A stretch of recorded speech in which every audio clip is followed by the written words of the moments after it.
Zoom. We'll get back to that. Erol, very good morning to you. Yes, good morning. Great to see you. Yeah, great to see you. You must be feeling pretty happy about life in general.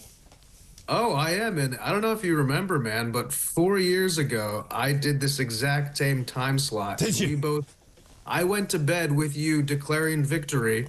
We were talking about how great things were going to be. This was the very last program I did before I went to bed. Yeah. And the circle of life. I'm very, very happy to be back here with you as a victorious, actually victorious this time. And yes. It feels like it's validating. Everybody's just full of joy, as they like to say. And so many people in this country are so full of joy as well. The phones are ringing off the hook. You know, we've got voice notes galore. People really, really happy about what's happened. And the thing that I'm surprised about, I suppose, Erol, is because when we did the first 3 hours, 1 to 4, we left at 4 in the morning, I was pretty sure that he might have done it. But there was still some caveats. There was still some kind of, you know, Philadelphia could come in massively for Kamala. There could be these big moves in Georgia. Some of the biggest cities might have changed, and we might just not have counted the right votes yet.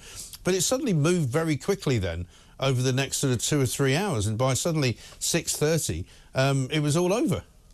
Yeah, it was almost like a cartoon snowball gathering, and then, you know, just a total and complete capitulation from the other side, and we just steamrolled them completely. Yeah.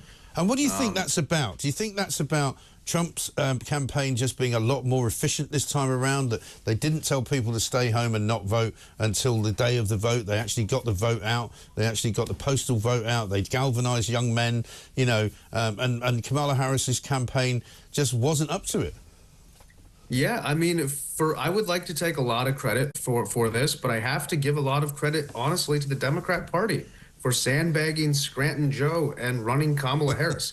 I mean, and then making an alliance with Dick Cheney. Right. So yes, we built that ground game. We went in there. We did voter registration. We made sure we had poll watchers so they couldn't cheat. We focused our resources, and we did very well. We ran a great campaign, but it really helped that our opponent was Kamala Harris. Yeah. She was the most unelectable person. It was almost like they wanted us to win. Right. I can't imagine, in hindsight, why they would have done that. And now we're hearing the Democrats are ready to blame Joe Biden himself for not dropping out of the race sooner, as if they didn't make him do it.